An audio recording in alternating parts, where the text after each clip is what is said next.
Hey everyone, Will here. So for today's video, we are going to be analyzing the history of hip-hop. That means we're going to be going over all aspects of this movement, including the origins of hip-hop, how hip-hop gained prominence, and the historical legacy of hip-hop. So without further ado, let's begin. So hip-hop is an iconic cultural and artistic movement that was created primarily by African Americans, Latino Americans, and Caribbean Americans in the Bronx of New York City. Hip-hop is characterized by 5 key elements: rapping, which is a rhythmic vocal rhyming style; beatboxing, which is a percussive vocal style; turntablism, which is creating music with record players and DJ mixers; breakdancing, which is an athletic style of street dance; and graffiti, which involves the creation of elaborate wall paintings. So the art form of hip-hop originated in the Bronx of New York City. At this time, the South Bronx was facing a major economic crisis due to a decline of manufacturing in the city. This major economic crisis led a significant number of middle-class Americans to move into the suburbs. This migration of predominantly white middle-class Americans led to increased racial segregation throughout the city. Such racial segregation was capitalized upon with the construction of the Cross Bronx Expressway, an interstate highway that directed traffic directly through the center of the Bronx, further separating the northern Bronx from the southern Bronx. As the economy of the South Bronx area collapsed, many businesses began to shut down, which left the majority African American, Puerto Rican American, and Caribbean American population with minimal job prospects. This situation was made worse when many gangs began to forcibly move into the city, inflicting violence upon many of the residents of the South Bronx. At this time, much of the urban youth turned to the streets for artistic self-expression. Neighborhood block parties, also known as outdoor public gatherings, were often created as a means of bringing about a sense of community between neighbors. Abandoned buildings and parking lots were used to host many of these block parties. These block parties would often have disc jockeys and masters of ceremonies who would set up mobile sound systems for these elaborate events. These mobile sound systems were first conceived of in Kingston, Jamaica. The sound systems used in the Bronx typically consisted of generators, turntables, and huge speakers, all of which were usually set up on tables. Additionally, sheets of cardboard were commonly used as dance floors for breakdancers, while brick walls became canvases for graffiti art. One of the most influential hip-hop pioneers was DJ Kool Herc, a Jamaican immigrant who is highly regarded as the founding father of the hip-hop movement. On August 11, 1973, DJ Kool Herc officially launched the hip-hop movement when he and his sister, Cindy Campbell, hosted the Back to School Jam in the recreation room of their Bronx apartment building at 1520 Sedgwick Avenue. Originally, block parties consisted of a lot of soul and funk music played by DJs. Experimenting further, DJ Kool Herc began to isolate the percussive breaks used in popular songs. This was a musical technique that was commonly used in Jamaican dub music. Because the percussive breaks in soul and funk music were typically very short, DJ Kool Herc began using a pair of turntables to play 2 copies of the same record and then switch between them to extend the percussive breaks. DJ Kool Herc named this breakbeat juggling style of DJing the merry-go-round. The percussive breaks that DJ Kool Herc utilized also had a major impact on the art of breakdancing. Breakdancers would typically form dance circles, performing their best dance moves during the percussive breaks. DJ Kool Herc named these breakdancers B-boys and B-girls, which was a nickname for break boys and break girls. Eventually, the art of breakdancing would become a worldwide subculture, that would transcend across musical mediums. DJ Kool Herc was additionally a key figure in developing the rhythmic spoken delivery of lines and wordplay, performed by masters of ceremonies. Herc would speak in rhythm and rhyme over instrumental parts of songs in order to hype up his crowds. DJ Kool Herc's style of lyrical chanting and rhythmic wordplay was an early form of rapping. This early form of rapping was inspired by the Jamaican tradition of impromptu toasting. Impromptu toasting was when an artist would speak improvised words over music. A friend of DJ Kool Herc's, known as Kool Herc, also partook in speaking in rhythm and rhyme at parties. At one party, Kool Herc shouted out to the crowd, "There's not a man that can't be thrown, there's not a horse that can't be rode, a bull that can't be stopped, there's not a disco that I, Kool Herc, can't rock." Many historians consider these words to be among the first spoken lyrics of rap. Many historians also consider Kool Herc to be one of the first masters of ceremonies for hip-hop music. In 1973, a new organization known as the Universal Zulu Nation was formed by a group of prominent hip-hop artists. The Universal Zulu Nation was a music group that was dedicated to encouraging peace and unity through hip-hop culture.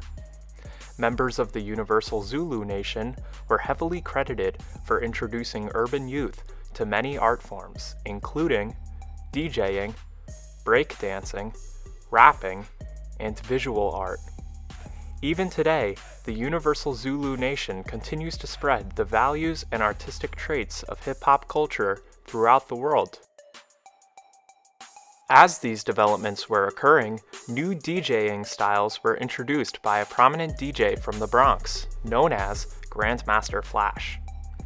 Flash was notable for being the first DJ to manipulate records in forwards, backwards, and counterclockwise motions. He also invented iconic DJing techniques such as cutting, scratching, punch phrasing, and the backspin. Cutting is the act of abruptly replaying part of a song. Scratching is the act of moving a vinyl record back and forth on a turntable to produce percussive or rhythmic sounds.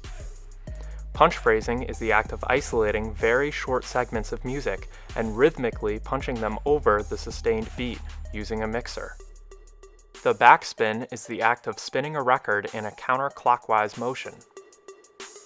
These techniques all helped hip-hop artists further explore the uniqueness of their music genre.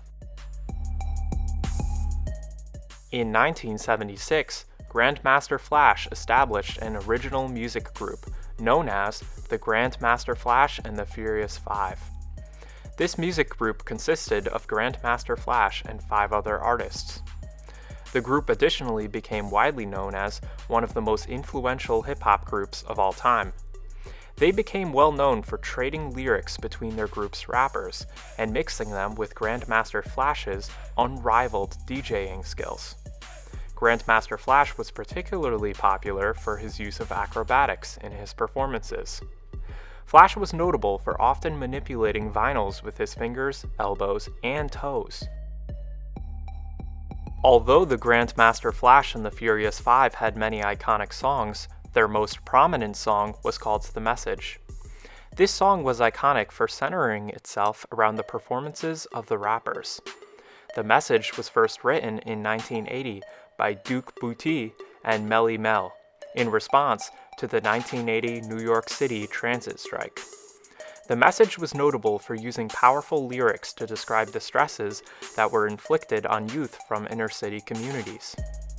The Message was also notable for shifting away from the traditional rhythmic chants used in earlier hip-hop music. The musical contributions of the Grandmaster Flash and the Furious Five were later recognized when they became the first hip-hop act to be featured in the Rock and Roll Hall of Fame. The early 1980s importantly saw the rise of the TR-808, a drum machine that would later become a crucial component of hip-hop music. The TR-808 was important since it allowed music producers to use pre-programmed drum patterns, rather than rely on traditional DJ breakbeats. The early 1980s also saw the incorporation of sampling technology into hip-hop music. Samplers were important since they allowed DJs to put together breaks in songs without the use of turntables.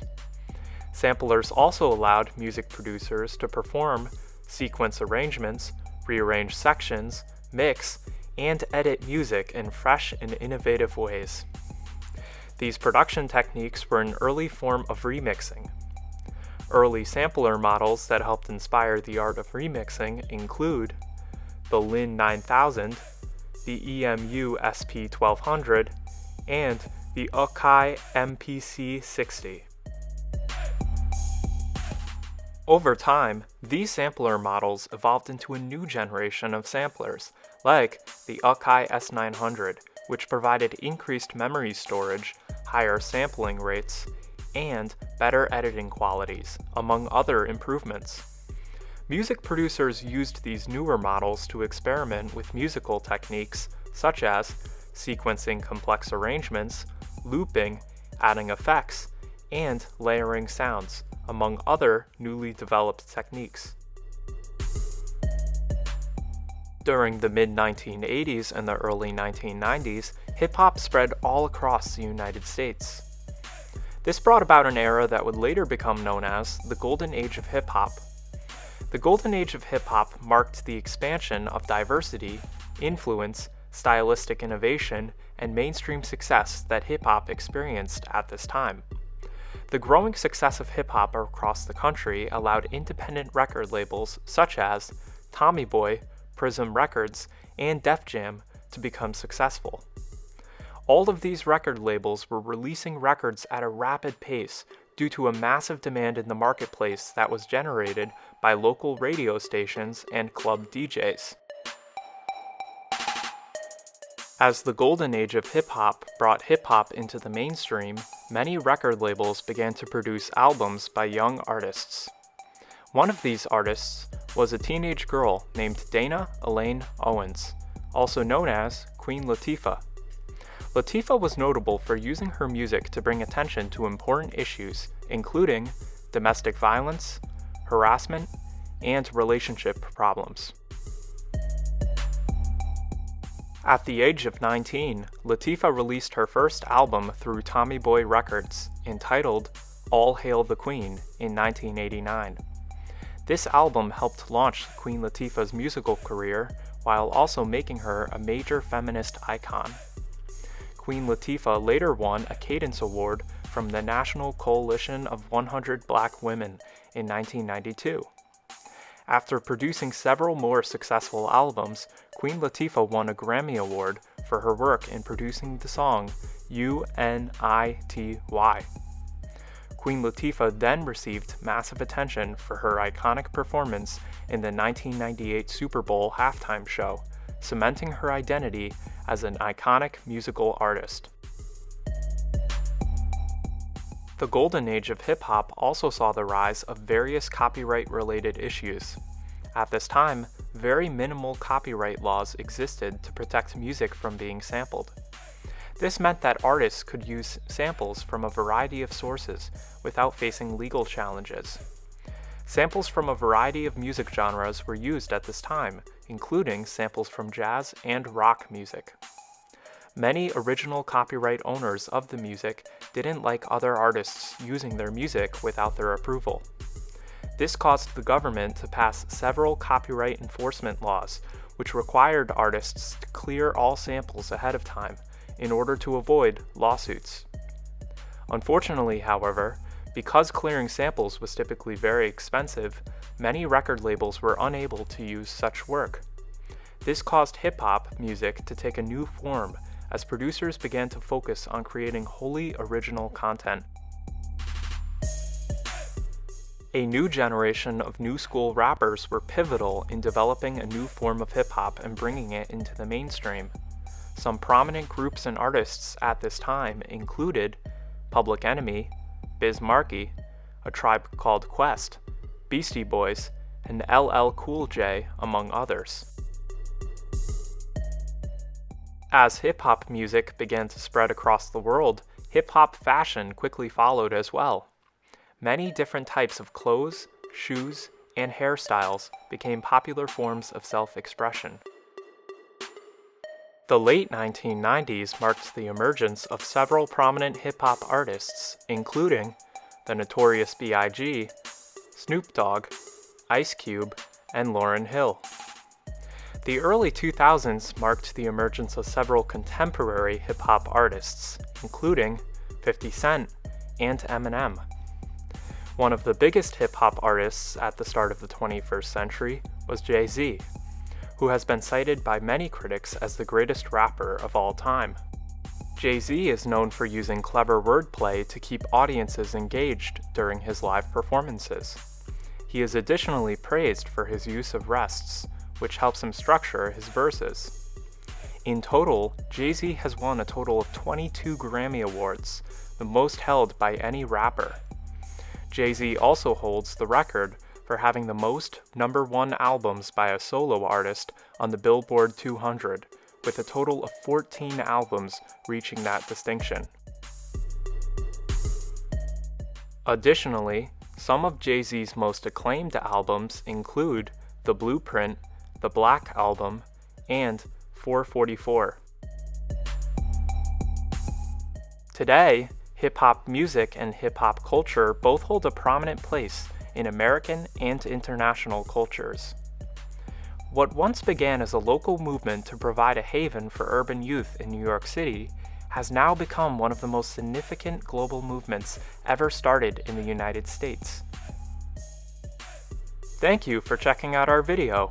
If you enjoyed this video, please leave a like, comment, and subscribe for more additional content. If you have any ideas for a future video topic, please leave a comment and let me know what you would like to see me cover next. I'm really hoping to grow this channel and provide you all with more content in the future, and your support means the world to me. Thanks everyone.